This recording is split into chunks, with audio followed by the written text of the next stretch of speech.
enanana tena hoe le fitiavana nomeny a ankehitriny anao tsy tsara ontsony fa anaka fanjereny a isan'andro efa ranomasony ainana hoe kavalomony tantarany anaka fandray manorina vaovao e nefa tsarovy fa raha tena ty izy tsy ampitsaly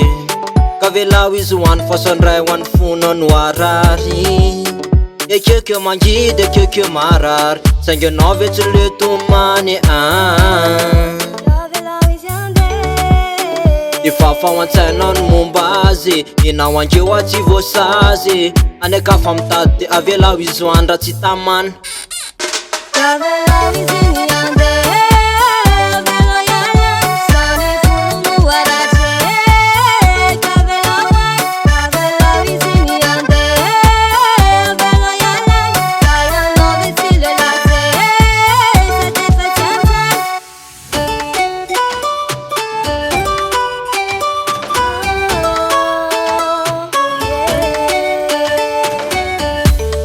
fitiavana tsy fanerena fa rehefa tsy ty isy aleo ande enareo kone efa tsy anjaraka de aneka fa mitady sady izy efa elany te hiala tsofirano izy rehefa tsy tamanina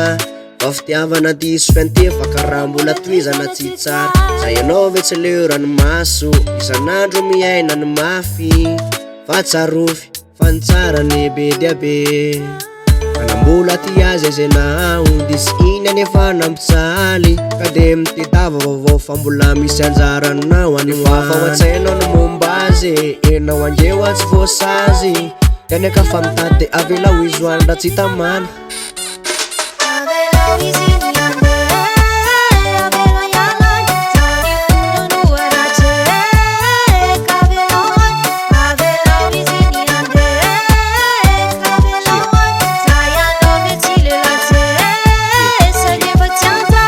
rehefa fitiavana tsy totosa fa tsy aleo porkeny fa ianao koa ny tsy ratsy kaza mampijaly teny fa fitifendramaso zany aleo ihany tsy manana aleo mifampitrodrany mifandray tompinamana efa aiko fa marary fa tonio alohany fo fa tao vetsaina foana miala ray miditra ro de raha mbola eto tany samy manana ny anjarany fa ino nampijaly fa fahoatra amin'ny anarany ka aza malahelo an'izay bandy raisy ro fa raisy eto tandrify ary tsy anjara ihany koa ka ny akafandray manorina ny tsara ny aiko maro fa ray fenina andratra folo mety hitsabo ka leo andeha fefasay ho any safitiny ty tsy fanerena mbola hoafony mangidiny de riny mbola nenina kitokody fona fa misay vo tena tsapany mafy samy fotony